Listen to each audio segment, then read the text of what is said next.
Salam KMPH, Merah Putihku, Indonesiaku. Yang terhormat, Ibu Marianti CLAP sebagai Ketua Umum KMPH. Yang kami hormati, Bapak Andre Halid SEMM. Beliau adalah pembina dan dosen pembimbing kewirausahaan KMPH yang akan memberikan sambutan pada siang hari ini. Yang kami hormati, Bapak Dr. Martin SEMM. Beliau adalah praktisi bisnis yang akan menjadi narasumber. Yang kami hormati, Ketua Panitia Penyelenggara Workshop Kewirausahaan KMTH. Dan yang kami hormati, serta kami banggakan, seluruh peserta workshop kewirausahaan pada siang hari ini. Alhamdulillah, puji syukur kita panjatkan kehadirat Tuhan Yang Maha Esa, karena berkat rahmat-Nya, kita masih bisa berkumpul bersama, menimba ilmu dari narasumber yang luar biasa siang hari ini, meskipun harus dilaksanakan secara virtual. Selamat datang di Workshop Kewirausahaan KMTH, Minggu 24 Juli 2022, dengan tema Tips Jitu Hadapi Penurunan Penjualan dan Kiat Meningkatkan Penjualan. Sebelum saya membacakan susunan acara pada siang hari ini, perkenalkan saya Risa sebagai MC, dan workshop hari ini akan dipandu oleh moderator kita, Saudari Eka Anggraini. Adapun susunan acara pada siang hari ini adalah yang pertama, pembacaan doa, yang kedua, pemutaran lagu Kebangsaan Indonesia Raya, yang ketiga, sambutan dari pembina dan dosen pembimbing kewirausahaan KMTH, keempat, acara inti yang akan dipandu oleh moderator, dan yang terakhir adalah penutup. Hadirin yang saya hormati, untuk mengawali acara pada siang hari ini, marilah kita berdoa menurut agama dan kepercayaan masing-masing. Berdoa mulai.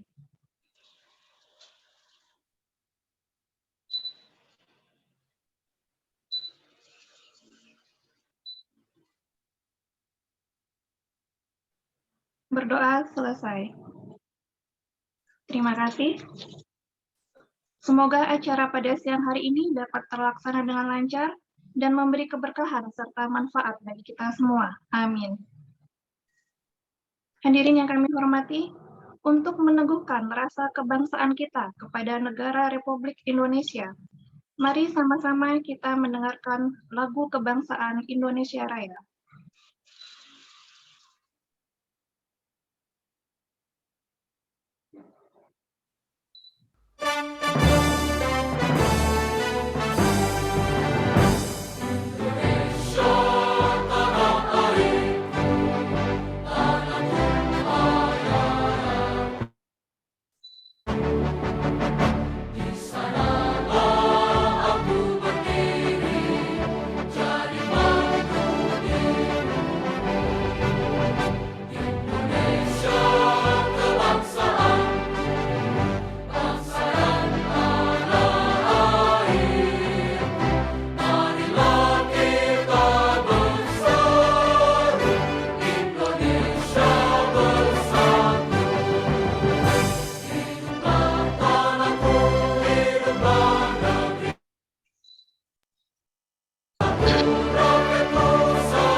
Terima kasih. Untuk acara yang ketiga adalah sambutan dari pembina dan dosen pembimbing kewirausahaan KMTH. Kepada Bapak Andre Khalid SEMM, kami persilahkan. Baik, terima kasih Mbak. Izin sebelumnya dikarenakan saya dekat dengan masjid mungkin agak terganggu suaranya karena lagi mau masuk waktu zuhur. Oke, sebelumnya Assalamualaikum warahmatullahi wabarakatuh. Warahmatullahi wabarakatuh. Selamat siang, salam sejahtera bagi kita semua. Salam, Om Swastiastu, Namo Buddhaya, salam kebajikan. Salam KMTH, Merah Putihku, Indonesiaku. Yang kami hormati Ibu Marianti, CLP, Ketua Umum KMTH. Yang kami hormati Bapak Dr. Martin, SEMM, sebagai praktisi bisnis. Apa kabar, Dinda? Alhamdulillah, sehat Pak. Ya. Ya. Yang kami hormati seluruh peserta workshop kewirausahaan pada hari ini. Apa kabar semuanya? Dan tak lupa yang kami hormati dan kami banggakan seluruh anggota tim KMTH dan panitia penyelenggara tanpa terkecuali.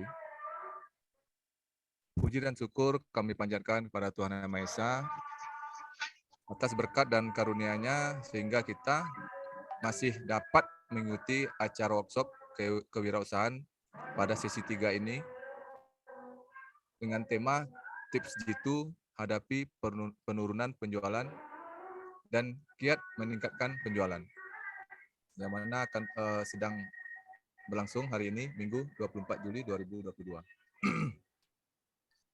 Rekan-rekan hadirin peserta workshop kewirausahaan dan ekonomi kreatif KMTH. Workshop kewirausahaan yang diselenggarakan oleh KMTH mempunyai maksud antara lain membantu dan mengarahkan cakrawala mindset peserta agar mampu dan siap dalam menghadapi tantangan dan perubahan di era digital, yang mana hingga saat ini semakin kompetitif dan pesat saat ini, yang juga merupakan sektor penggerak dalam memotivasi generasi milenial untuk memiliki jiwa entrepreneur dan mengimplementasikan kompetensi yang dimiliki untuk membangun usaha sesuai passion-nya, juga meningkatkan kesejahteraan dengan berwirausaha. Dalam sebuah usaha ataupun bisnis sudah tidak bisa dipungkiri akan terjadinya penurunan omset penjualan, yang mana penurunan omset penjualan ini juga bukan fenomena yang terjadi begitu saja. Selalu ada penyebab awal yang mengarah pada masalah yang lebih serius. Meskipun beberapa kasus yang sering kita jumpai dapat terjadi begitu saja, seperti krisis ekonomi, pandemi yang baru-baru saja terjadi beberapa tahun belakangan, dan sebagaimana kebanyakan penyebab penurunan omset ada pada kesalahan kecil yang terkadang sering kita abaikan, namun berefek fatal dan besar. Ya, bisa dikatakan seperti kualitas produk menurun, harga produk yang kurang terjangkau, tidak ada ibarat kata tidak ada standarisasinya, terus kurang mengikuti izin azan.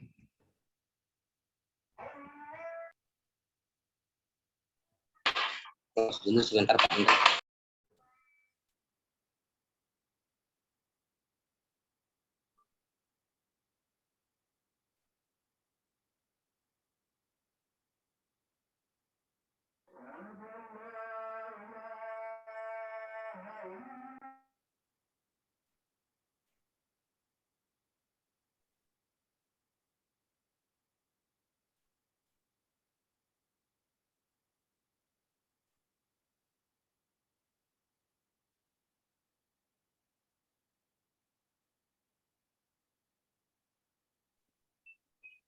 MC mungkin bisa lanjut. Masih azan, tunggu sebentar.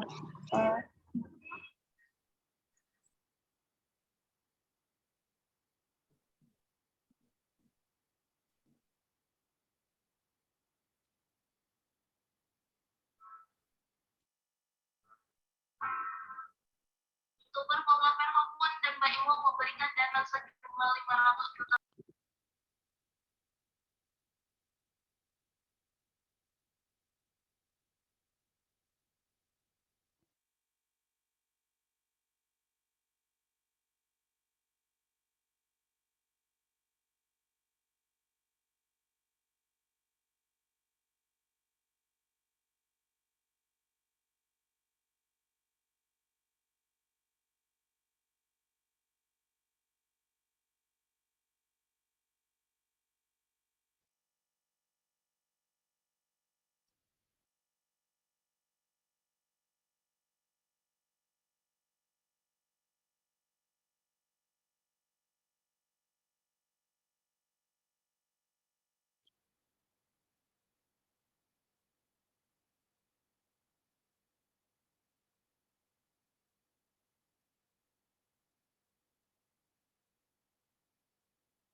Baik, saya ulangi.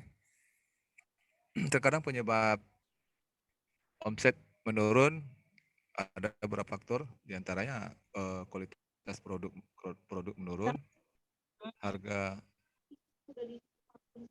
produk kurang terjangkau, kurang mengikuti tren produk saat ini, teknik pemasaran mungkin kurang kreatif, terkadang meremehkan kompetitor, dan terakhir bisa mengarah kepada sebuah pelayanan pelanggan kepada pelanggan yang kurang baik. Sementara dengan adanya workshop ini kami berharap hari ini bisa memberikan pencerahan melalui narasumber dan edukasi untuk berwirausaha dan juga edukasi untuk para calon-calon pengusaha agar bisa meminimalisir kemungkinan yang bisa merugikan sebuah usaha.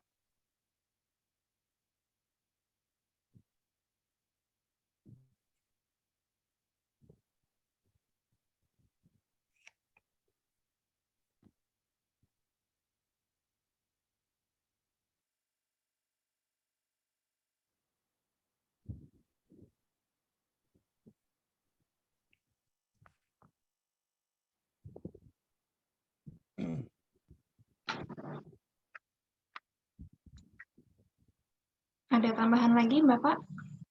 Ya, mungkin hanya itu yang bisa kami sampaikan.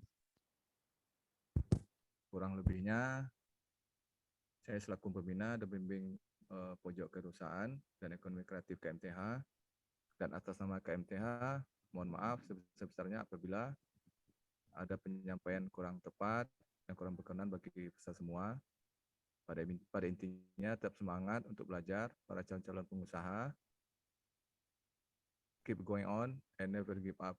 Salam KMTH. Merah putihku, Indonesiaku.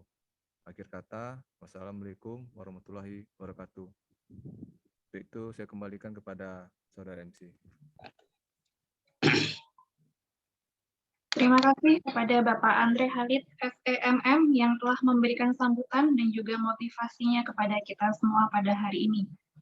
Untuk acara selanjutnya, kami serahkan kepada moderator, kepada Saudari Eka Anggreni, kami persilahkan. Baik, terima kasih Kak Saudari Risa selaku MC. Sebelumnya suara saya terdengar dengan jelas ya semuanya. Terdengar. Baik, baik. Bismillahirrahmanirrahim. Assalamualaikum warahmatullahi wabarakatuh. Selamat siang, salam sejahtera bagi kita semua. Pada kesempatan kali ini saya Eka Anggreni akan menjadi moderator dalam workshop kewirausahaan sesi ketiga dengan tema tips jitu hadapi penurunan penjualan dan kiat meningkatkan penjualan.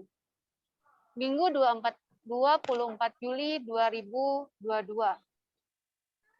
Hadirin sekalian, sebelum kita masuk ke materi, izinkan kami menyapa terlebih dahulu yang terhormat Bapak Andre Khalid selaku pembina dan juga pembimbing workshop kewirausahaan KMTH.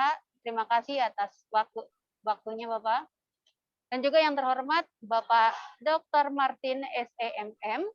Beliau merupakan narasumber yang akan memberikan materi di sesi ketiga ini. Dan tidak lupa seluruh panitia yang bertugas dan juga para peserta yang telah hadir pada kesempatan hari ini. Langsung saja kita memasuki acara selanjutnya yang merupakan acara inti yang akan dipaparkan oleh Bapak Dr. Martin. Waktu dan kesempatan kami persilakan.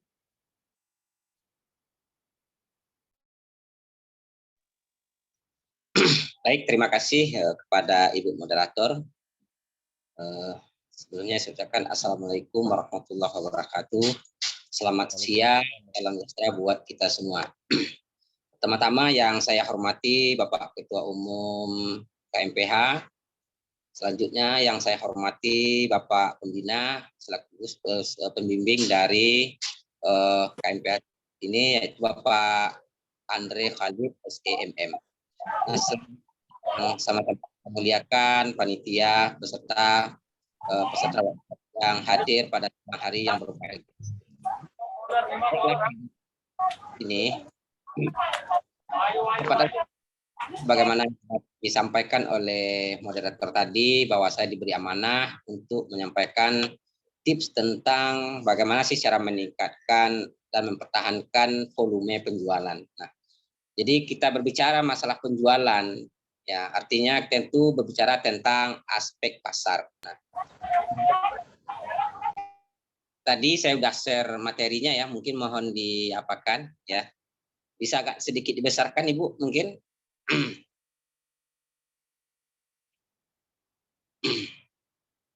Halo. Oke, jadi kita lanjut aja pada pada materi. Jadi next ya, next. Next saja. Halo. Oke. Jadi berbicara tentang pasar dan pemasaran ya. Jadi sebelum kita memulai sebetulnya usaha itu penting kita perhatikan yang namanya aspek pasar tadi. Jadi berbicara tentang aspek pasar adalah bagaimana nanti kondisi dari produk kita di pasar tersebut. Nah, di sini bisa kita lihat ya bagaimana sih aspek pasar. Nah, aspek pasar merupakan analisis jenis produk yang akan diproduksi, kemudian kita juga berbicara tentang jumlah produknya yang diminta oleh konsumen. Seterusnya juga penting kita menganalisis yang tidak kalah penting itu adalah penawaran dari pesaing. Nah, itu yang sangat penting perlu dianalisis. Kemudian kalau untuk aspek pemasarannya yang penting dianalisis di sini adalah bagaimana produk itu yang dihasilkan oleh produsen atau kita selaku wirausaha itu secara efisien itu memiliki manfaat yang lebih dari pesaing yang ada.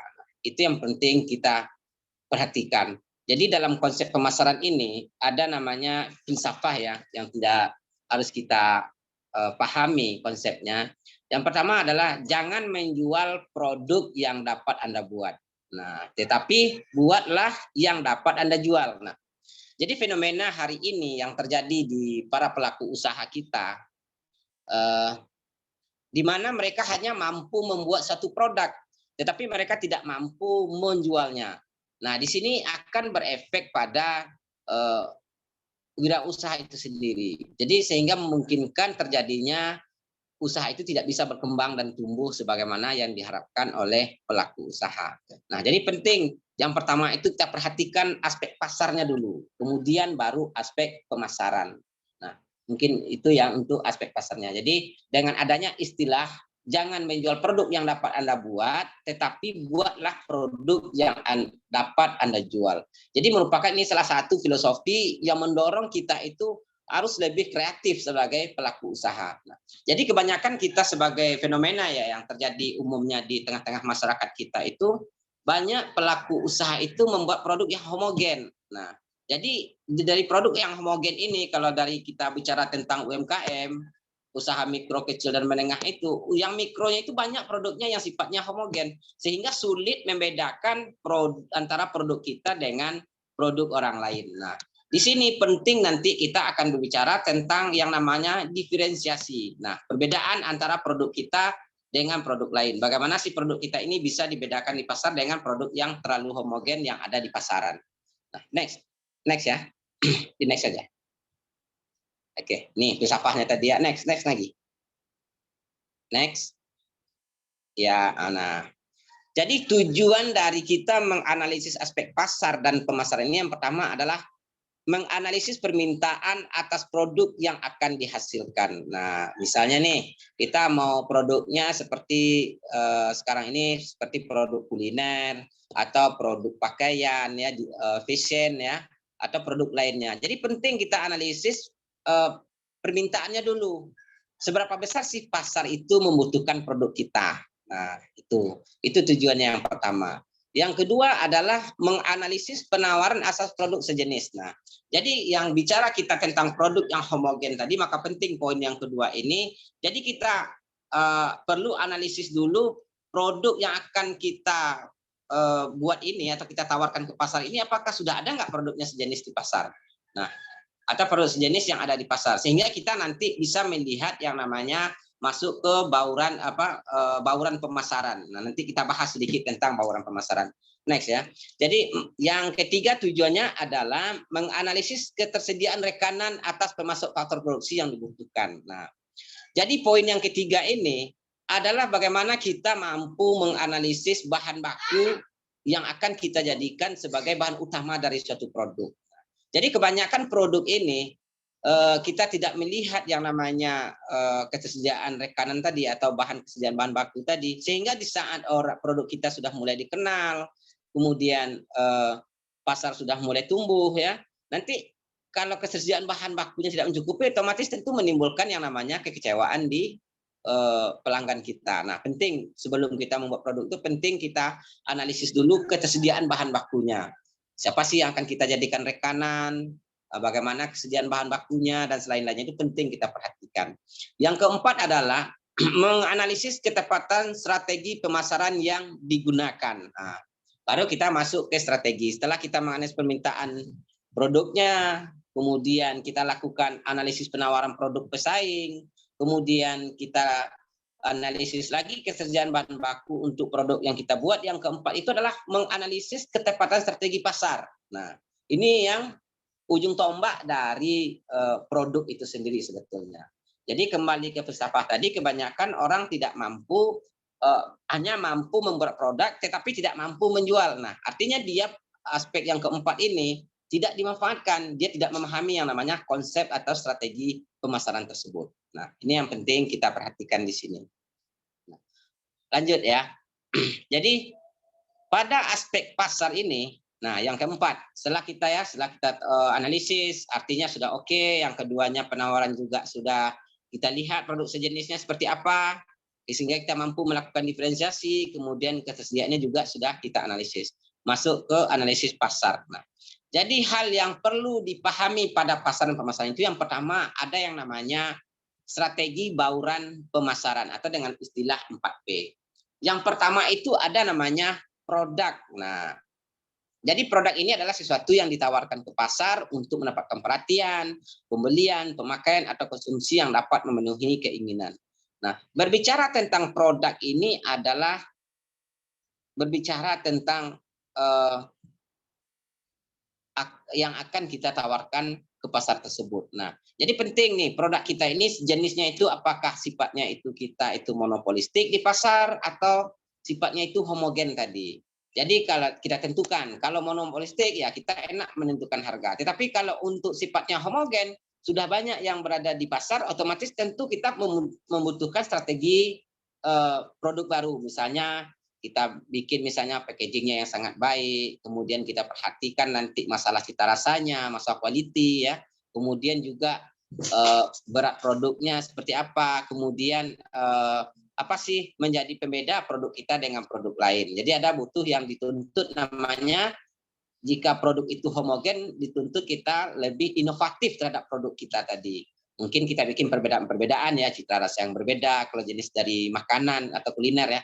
Tapi kalau dia bahan misalnya produk kita itu bahan fashion, nah otomatis tentu kita harus menampilkan yang berbeda lagi. Harus kita perhatikan seperti apa sih yang diingini kaula muda sekarang. Misalnya kalau target pasar kita itu bangsanya bangsa muslim, mungkin model-model hijabnya seperti apa, pakaiannya cocoknya seperti apa. Ini yang penting dari produk tadi. Sehingga produk yang kita tawarkan itu memberi manfaat dan mendapat perhatian di mata konsumen. Jadi dalam hal produk ini ada yang perlu kita perhatikan. Next ya, lanjut. Slide berikutnya. Slide berikutnya ya. Jadi ada namanya siklus dan karakteristik kehidupan produk. Nah, ini penting bagi kita pelaku usaha. Jadi kita harus tahu nih, seperti apa sih sebetulnya suatu produk itu di pasar itu kondisinya perkembangannya seperti apa. Di sini ada namanya siklus dan karakteristik kehidupan produk. Yang pertama itu adalah perkenalan. Jadi coba kita lihat ya, ada beberapa produk di pasar itu. Pertama itu orang mengenalkan produk dulu. Misalnya kalau kita sering ketemu ya pada sales-sales yang jualan itu menawarkan produk, mencoba produk mereka, kemudian memberikan penawaran harga yang terendah. Ini namanya masa-masa perkenalan. Kemudian masuk kita ke masa pertumbuhan. Nah, setelah masa perkenalan sudah lewat, arti masuk ke masa pertumbuhan. Kemudian baru masuk ke masa kedewasaan produk. Nah, kemudian di masa-masa pertumbuhan ini biasanya omset penjualan kita akan semakin tinggi. Nah, begitu juga untuk masa kedewasaan, masa tahap ketiganya. Ini penjualan produk kita di pasarnya juga tinggi. Tetapi pada fase yang keempat ini timbul yang namanya kejenuhan. Nah, ini yang penting. Ini untuk UMKM yang sudah berjalan ya, penting kita perhatikan titik posisi yang keempat ini, titik kejenuhan. Nah, kapan sih konsumen itu mengalami kejenuhan? Nah, jika produk yang kita tawarkan di pasar itu mengalami titik jenuh oleh konsumen, maka perlu yang dituntut kita pelaku UMKM itu untuk lebih inovatif terhadap produk kita. Mungkin inovatifnya dari segi rasa. Kalau varian rasanya cuma satu, kalau produk makanan kita bikin varian rasa yang baru ya. Ada di sini salah satu contoh UMKM yang sangat maju ya. Mungkin ada yang tinggal di daerah Riau, terkenal itu UMKM-nya Kue Talam Vera. Itu berdiri di tahun 2015 ya. Sekarang beliau sangat eksis di Pekanbaru. Jadi pernah saya waktu itu mewawancarai beliau, bagaimana sih beliau mengembangkan suatu produk itu sehingga dari home industry berkembang menjadi ekonomi menengah. Dia udah masuk menengah dia sekarang dengan omset yang jutaan setiap harinya. Ternyata mereka beliau ini pemiliknya ini namanya Pak Rahmat ya, beliau juga seorang praktisi di salah satu perguruan tinggi di Riau. Jadi beliau memang menerapkan yang namanya siklus hidup produk tadi. Dari awal beliau memperkenalkan, kemudian beliau melakukan uji coba di lapangan di masa perkenalan itu, beliau melakukan survei ke konsumen mereka, apa sih yang kurang dari produk mereka. Nah, mungkin dari cita rasanya segala macamnya. Jadi apa yang menjadi masukan dari konsumen tadi beliau akomodir di saat masa-masa perkenalan. Nah, sekarang produk beliau sangat tumbuh ya, sangat berkembang di Pekanbaru. Nah, kemudian saya tanya juga kemarin itu waktu beliau bicara tentang masalah pandemi, terjadi penurunan. Nah, timbul namanya kejenuhan terhadap produk mereka tadi. Nah, di situ mereka melakukan inovasi dari segi pengiriman produknya, kemudian cita rasanya yang berbeda-beda. Jadi varian rasanya semakin ditingkatkan produk mereka itu. Nah, itu salah satu kuncinya. Nah, jadi fase yang kelima itu adalah fase kemunduran produk. Nah, ini hati-hati nih untuk para pelaku UMKM ya, khususnya produknya itu sifatnya makanan atau fashion ya. Ini kemunduran ini pasti akan dihadapi oleh setiap produk. Jadi contohnya begini. Misalnya kita lihat salah satu produk ini yang nyata di depan kita sehari-hari ya, produk sepeda motor atau produk mobil ya. Boleh kita lihat Toyota atau kemudian produk sepeda motor Honda. Jadi setiap tahun itu mereka melakukan yang namanya inovasi produk. Nah, coba kita lihat. Dulu waktu itu tahun-tahun dulu sekitaran tahun 2000 sampai 2005 itu tidak ada motor matic. Nah, pada tahun 2005 mereka melihat bahwa perempuan itu juga butuh transportasi. Nah, diciptakanlah motor yang sifatnya itu matic, tidak menggunakan manual lagi. Nah, itu salah satu inovasi produk mereka. Nah, kemudian saat tercipta hal seperti itu, semakin hari produk mereka itu semakin berkembang. Nah, untuk menghalangi yang namanya kejenuhan, kemudian kemunduran dari penjualan produk mereka, mereka selalu melakukan inovasi. Nah, seperti kita lihat sekarang, ada yang varian produk matic-nya itu ada yang namanya Vario, ada namanya Scoopy, kemudian ada namanya Beat ya. Masing-masing itu mempunyai desain berbeda-beda. Kenapa mereka melakukan desain yang berbeda? Nah, timbul pertanyaan di situ. Itu salah satu untuk yang mencegah pada fase keempat tadi, yaitu fase kejenuhan dari konsumen. Nah, kalau gitu-gitu aja produknya, otomatis kan timbul kejenuhan. Nah, kejenuhan ini akan menimbulkan efeknya nanti penurunan pada omset. Nah, jika omsetnya menurun, otomatis profit akan menurun. Nah, di sini akan terjadi kemunduran usaha. Ini yang sangat penting diperhatikan oleh pelaku UMKM kita. Jadi kita harus paham dulu apa sih siklus dan karakteristik kehidupan produk itu. Jadi sehingga produk yang kita hasilkan itu senantiasa eksis di pasaran. Oke, selanjutnya.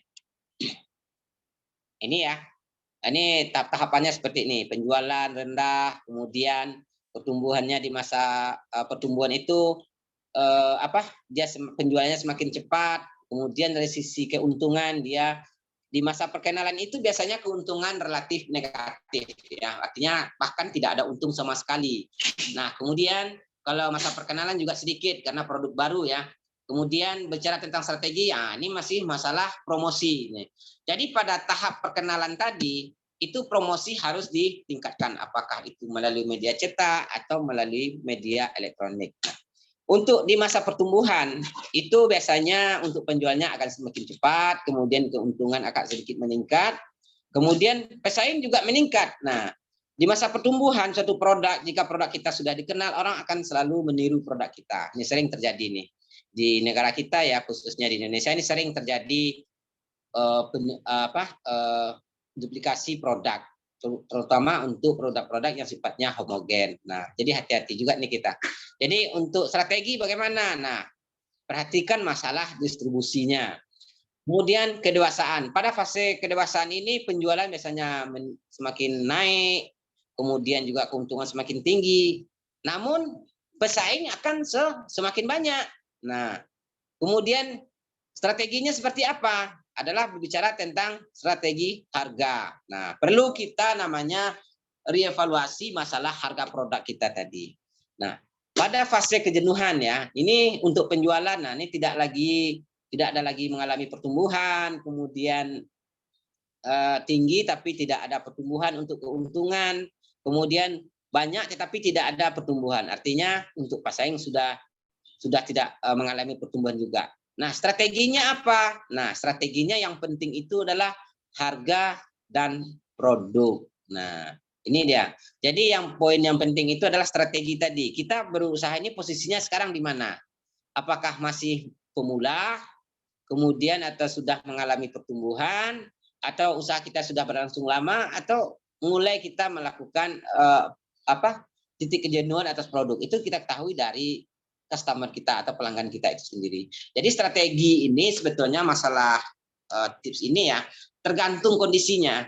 Nah, kalau produk baru berarti yang perlu kita tingkatkan itu adalah promosi.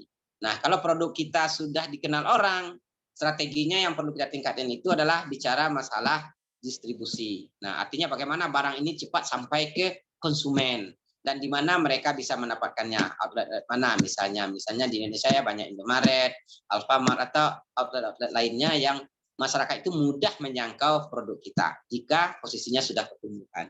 Nah, jika sudah mengalami kedewasaan tadi fase yang ketiga, itu kita bicara harga. Nah, harga ini banyak sebetulnya strateginya. Ini khusus kita bicara sebetulnya strategi harga ini ya. Baik apakah itu bicara tentang harga produksi harga pokok penjualan, kemudian harga pesaing, itu perlu kita analisis nanti dalam penetapan harga. Kemudian untuk posisi kejenuhan strateginya adalah harga dan produk. Nah, di samping harga kemudian juga dituntut perubahan tentang produk. Nah, jika dia mengalami kemunduran bagaimana? Nah, strateginya adalah produk baru. Produk baru mungkin isinya lama, teman desainnya yang berbeda, misalnya packagingnya, ya, atau varian rasa atau lain-lain semua yang bisa kira-kira menarik minat dari pembeli tadi. Next, selanjutnya ya. Nah, ini nggak penting ya masalah harga, sudah tahu kalau harga itu adalah ini. Ini ada pendekatan harga nggak perlu kita bahas, tapi strateginya aja. Nah, ini penetapan harga, value. Ini masalah-masalah ini.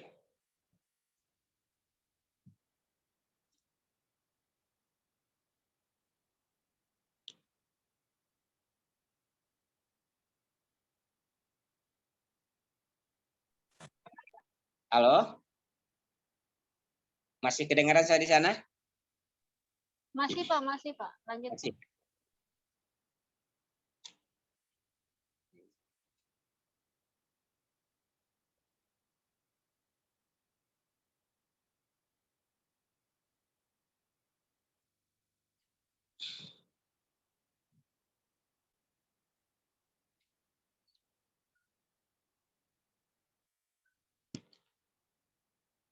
Oke, lanjut ya. Layar berikutnya lanjut, slide berikutnya, next saja. Ya, next lagi, nih nggak perlu kita bahas. Next lagi, next ya. Nah, lanjut. Ini penetapan harga yang ini nggak perlu kita bahas. Next lagi, next.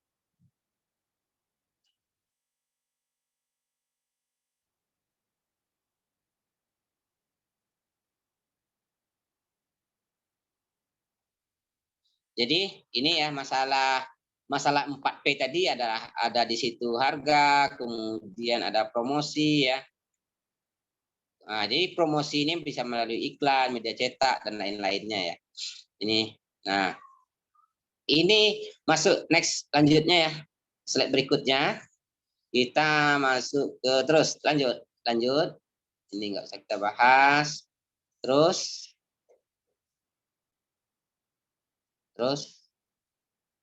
lagi. Nah, terus lanjut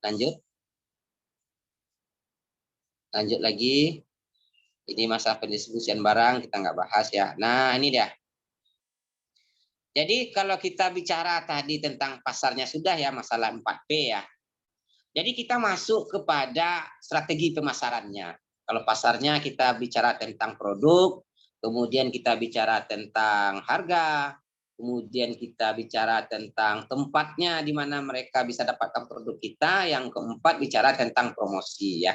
Nah, setelah 4 hal ini kita pahami, masuk kita kepada yang namanya strategi pemasaran. Nah, Pasar sudah ya, kemudian masuk ke strategi pemasaran. Berbicara kita tentang strategi ini, itu berbicara kita masalah segmentasi. Nah, ya. Kemudian juga ada namanya pasar sasaran atau targeting ya. Kemudian juga bicara diferensiasi atau perbedaan, kemudian positioning. Nah, 4 hal yang kita bicarakan di sini. Nah, bicara kita dulu tentang segmentasi pasar. Jadi yang dimaksud dengan segmentasi pasar ini ya adalah kegiatan membagi-bagi pasar yang bersifat heterogen dari suatu produk ke dalam satuan-satuan pasar atau segmen pasar yang bersifat homogen. Nah, jadi aspek pemasaran yang pertama ini adalah segmentasi. Jadi penting ya kita melakukan mengambil data biografi dari pelanggan yang ingin kita sasar tadi dari produk yang kita hasilkan. Jadi penting kita segmentasi dulu apakah kalangan menengah ke bawah, kemudian kalangan menengah atau menengah ke atas. Nah, ini penting kita kelompokkan dulu. Jadi produk kita ini sasarannya kemana? Segmen pasarnya kemana? Nah, penting kita perhatikan. Nah, kalau kita melihat segmen pasarnya di kalangan misalnya kalau masalah fashion ya, kita kalangan kaula muda nih usianya rentang 25 sampai 35. Nah, modelnya seperti apa? Kemudian kalau segmen pasar kita itu orang kantoran, biasanya seperti apa? Itu namakan segmen pasar. Jadi kita bagi-bagi. Apakah segmen pasar kita ini sifatnya itu berdasarkan jenis kelaminnya, atau tingkat pendidikannya, atau jenis pekerjaannya, dan lain-lain. Itu namakan dengan segmentasi pasar. Jadi itu penting kita lakukan pada aspek pemasaran yang pertama, membagi pasar ke dalam satu kelompok dari yang sifatnya heterogen menjadi dari sifatnya yang homogen tadi menjadi bersifat homogen ya. Nah, jadi banyak dari sekian banyak pasar itu kita kelompokkan menjadi kelompok kecil. Nah, boleh kita tergantung kita mau segmennya seperti apa.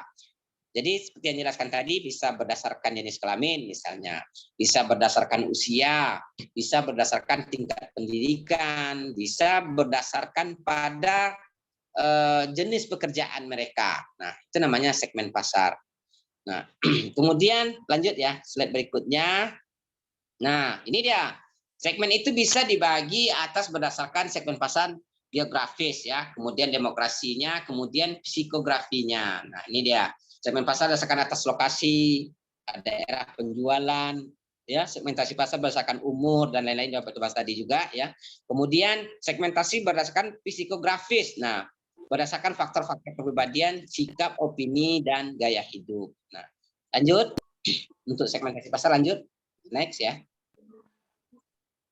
Nah, ada syarat segmentasi. Yang pertama dapat diukur, kemudian dapat dijangkau, cukup besar dan dapat dilaksanakan. Artinya dapat diukur ini misalnya apa?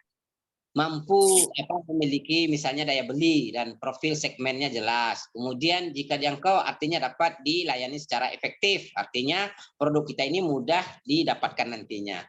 Nah, cukup besar artinya mampu memberikan laba jika dilayani. Artinya berbicara juga sedikit tentang profitabilitas di sini. Kemudian dapat dilaksanakan, artinya program-program segmentasi ini betul-betul secara efektif dapat dirancang untuk menarik dan melayani segmen pasar yang kita tuju tadi. Nah, lanjut.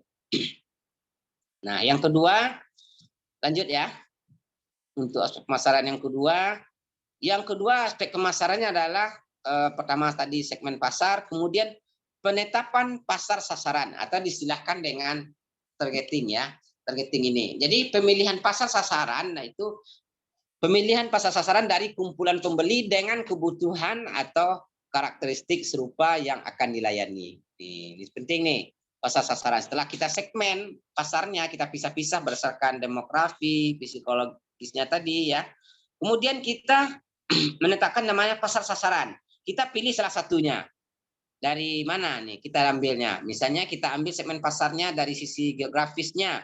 Nah, kemudian kita tetapkan dari segi demografisnya, umur, usia, dan lain-lainnya itu. Nah, kita pilih salah satu dari beberapa segmen yang sudah kita tetapkan tadi untuk kita jadikan pasar sasaran kita. Artinya disitulah target penjualan. Artinya itulah yang akan menjadi konsumen dari produk kita yang kita hasilkan tadi. Nah, next ya, lanjut slide berikutnya. Nih, hal-hal yang dipertimbangkan dalam targetingnya. Yang pertama, lanjut slide berikutnya ya. Hal-hal yang perlu dipertimbangkan dalam menetapkan pasar sasaran ini, yang pertama adalah sumber daya. Ini penting nih. Sumber daya apakah sifatnya manusianya atau dari teknologinya atau sumber daya manusianya itu sendiri. Nah, jadi SDM-nya ini penting ya. Perhatikan dulu. Kemudian variabilitas produk. Nah, yang ketiganya adalah tahapan produk dalam daur hidup. Nah, kemudian variabilitas pasar, kemudian juga strategi pesaing. Nah, jadi perlu kita perhatikan masalah strategi pesaing. Misalnya pesaing ini bikin produknya itu sering ya kita lihat promo-promo produk itu ya. Nah, jadi setiap produk kita ini juga kita baca strategi apa sih yang dilakukan oleh pesaing. Nah, itu penting kita lakukan analisisnya dulu. Jadi kalau pesaing misalnya melakukan misalnya promonya beli 2 gratis 1, mungkin kita bisa melakukan beli 3 gratis 1 atau beli 5 gratis 2 seperti itu. Nah, tapi didasarkan kepada reevaluasi cost-nya atau biaya yang dikeluarkan untuk satu produk tertentu. Yang penting kita perhatikan. Nah, slide berikutnya, lanjut ya. Selanjutnya, masuk ke aspek pemasaran ketiga itu adalah bicara tentang diferensiasi. Nah, diferensiasi ini merupakan tindakan merancang satu set perbedaan yang berarti untuk membedakan penawaran perusahaan dari penawaran pesaing. Artinya kita selaku pelaku UMKM wajib mengetahui atau membuat suatu perbedaan dari produk yang sudah ada. Kalau orang bicara biasanya itu biasanya bisa bicara harga, mungkin kita jauh lebih murah ya. Kemudian masalah quality. Nah, mungkin kita akan ambil high quality ya, kualitas kita sangat bagus dibandingkan produk lain. Nah, kemudian masalah distribusinya, mungkin kalau produk konsumen itu hanya di tempat-tempat tertentu, kita mungkin bisa produk kita ini di mana-mana ada. Nah, bagaimana caranya? Makanya kita bicara di awal tadi 4P, produk, harga, kemudian promosi dan distribusi tadi. Nah, kemudian diferensiasi dapat dilakukan melalui 5 dimensi. Ya, ini dah. Produk, pelayanan, personil, saluran, dan citra. Kalau kita bicara diferensiasi produk, nah penting kita bicarakan masalah kualitinya, kemudian masalah harganya juga, kemudian masalah bahan bakunya. Nah, seperti itu. Kalau kita diferensiasinya bicara tentang pelayanan, nah ini penting kita perhatikan apa sih yang diingini konsumen itu sebetulnya dari produk kita. Nah, ini masalah pelayanan ya. Nah, kemudian masalah personil, ini masalah anggota nih. Di tempat kalau kita sudah punya place atau tempat, bagaimana kita menempatkan seseorang itu sehingga dia memiliki pelayanan yang tinggi terhadap keinginan dari konsumen sendiri. Nah, kemudian saluran ini bicara distribusi tempat tadi. Kemudian diferensiasi citra nih. Ini biasanya merek ini. Mungkin bisa kita lihat ya sampai sekarang masih booming ya. Kalau kita contohkan aja produk odol gigi itu ya, seperti Pepsodent, ada mereknya banyak-banyak ya. Tetapi yang dikenal orang dari dulu itu yang banyak itu kan banyak dikenal orang Pepsodent. Nah, kalau bicara tentang pasti bicara tentang Pepsodent. Padahal banyak produk lain. Nah, ini salah satu diferensiasi citra tadi. Karena awal dia membuat produk itu, citra produk mereka itu langsung terbenam di kepala konsumen mereka itu sendiri. Nah, untuk kemudian kita contoh juga misalnya sepeda motor ya. Jarang orang nanya itu kalau kamu kesininya naik apa. Orang pasti bicara naik Honda. Padahal Honda itu dengan Yamaha itu berbeda ya produknya. Tetapi mau produk Yamaha, mau produk Suzuki, tetap orang bilang itu namanya produk Honda. Nah, jadi diferensiasi citra ini penting kita lakukan juga untuk produk UMKM kita. Nah, lanjut ya untuk yang keempat, lanjut slide berikutnya.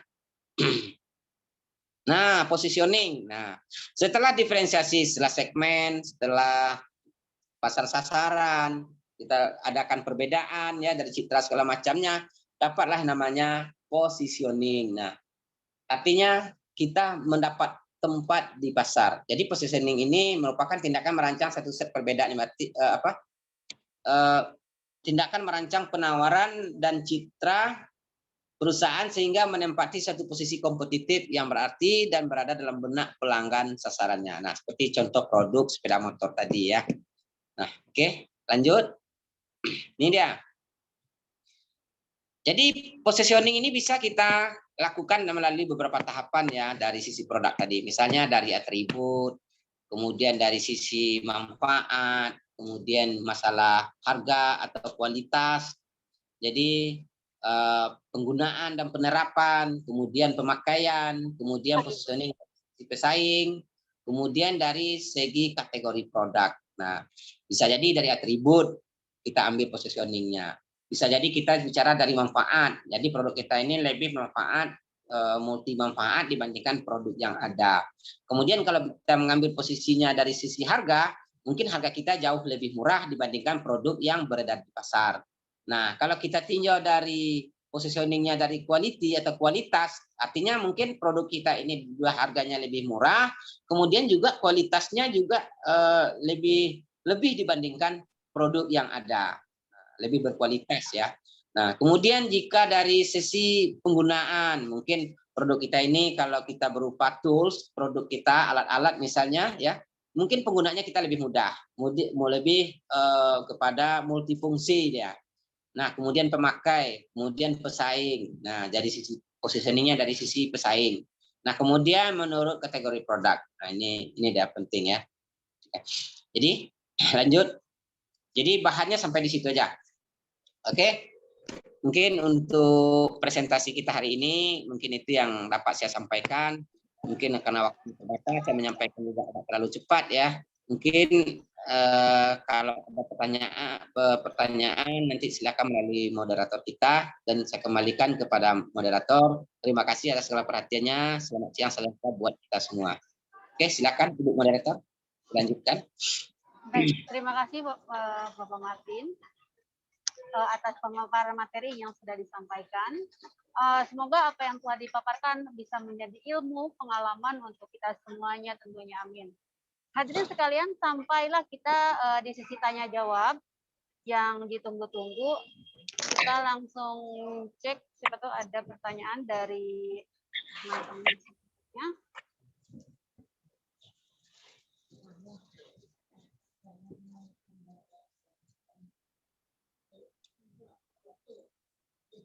Tapi sepertinya tidak ada pertanyaan masuk. Jadi untuk pertanyaannya, kayaknya ada Bu Dela deh yang mau tanya. Silakan Bu Dela kayaknya nih. Ibu Dela, oh baik, iya, silakan. Assalamualaikum warahmatullahi wabarakatuh. Selamat siang semuanya, Pak, Bu. Iya, selamat siang. Siang Mbak Dela.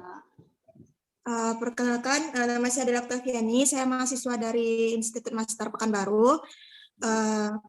Dari izin bertanya, Pak. Ya silakan Ibu, silakan. Dari materi yang Bapak sampaikan tadi, saya dapat kayak nangkap gitu. Janganlah menjual apa yang bisa dibuat, tapi apa yang bisa dihasilkan. Iya betul.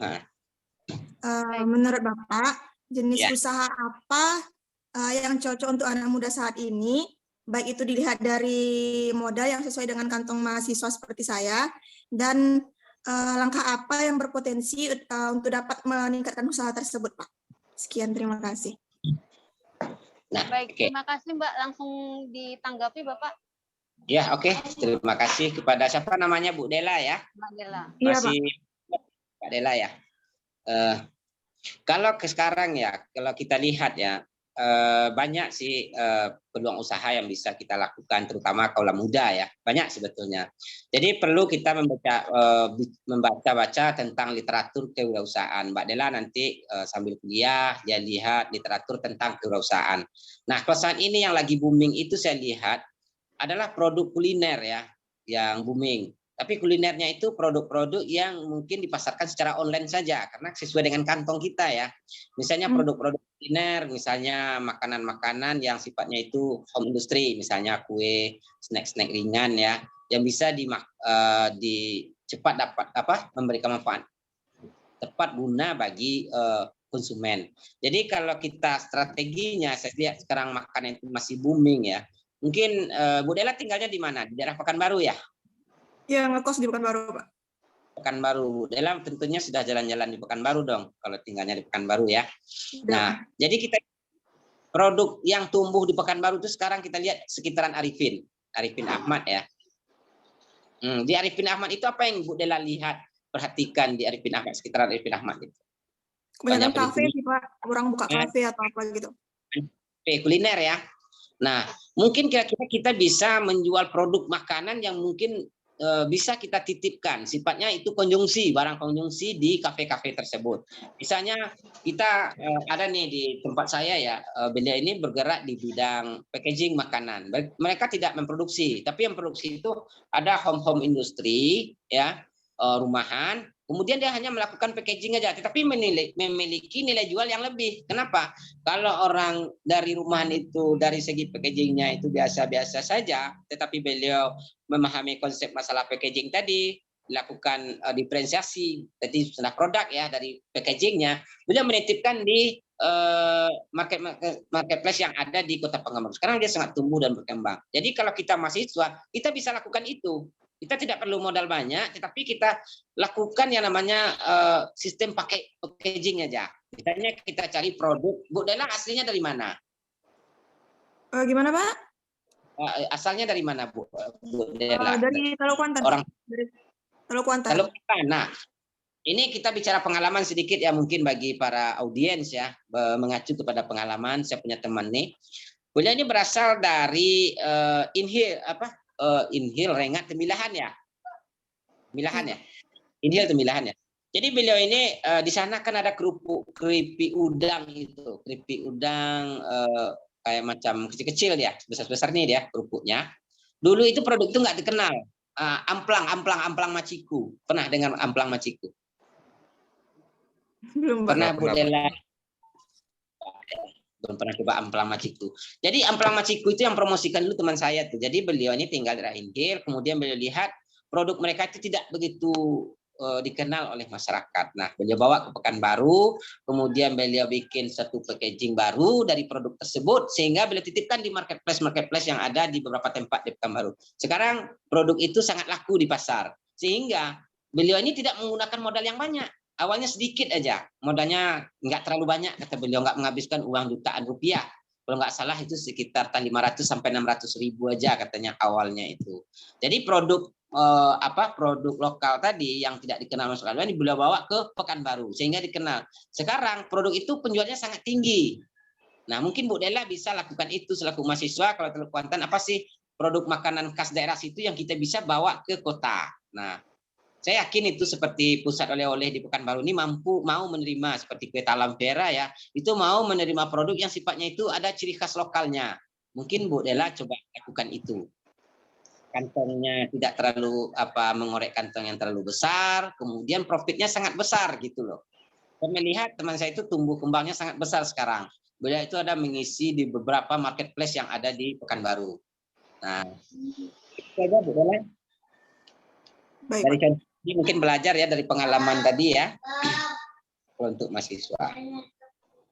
Baik, Pak. Terima kasih, Pak. Ya. Baik, Pak, jawabannya. Terima kasih Mbak Dela atas pertanyaannya. Semoga jawaban dari Bapak Martin ini bisa cukup membantu ya Mbak atas pertanyaannya. Baik, teman-teman mungkin yang lain ada yang mengajukan pertanyaan setelah Mbak Dela. Silakan langsung bicara dan langsung bertanya langsung kepada Bapak Martin. Silakan ya, kalau ada yang mau ditanyakan.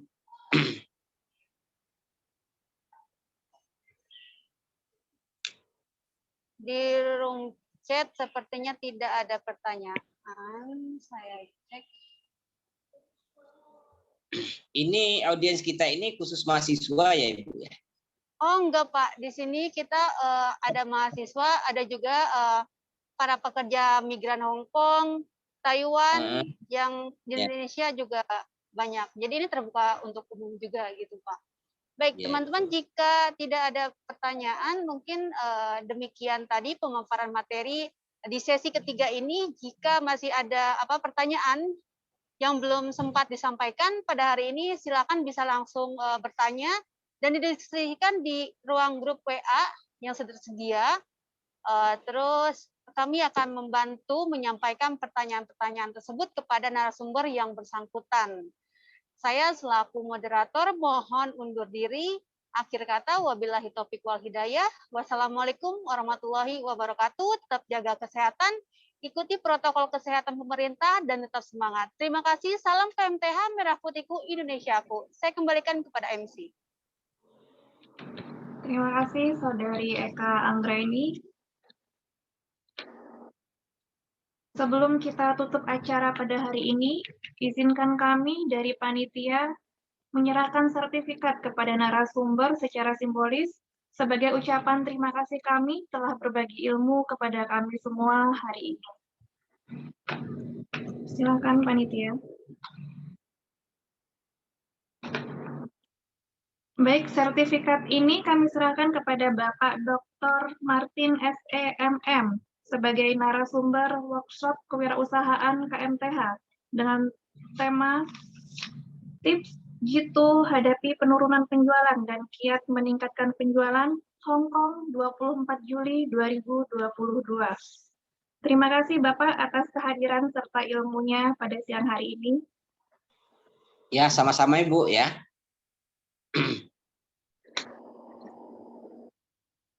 Terima kasih panitia. Ya, terima kasih semua atas waktu dan kesempatannya. Semoga di lain waktu kita bisa. Terima kasih Bapak. Alhamdulillah kita telah sampai di penghujung acara. Terima kasih banyak kepada narasumber dan juga moderator, serta para peserta yang telah mengikuti acara dari awal hingga akhir. Semoga banyak ilmu dan pengetahuan yang didapat untuk bisa dipahami sebagai pembelajaran serta pengetahuan kita semua.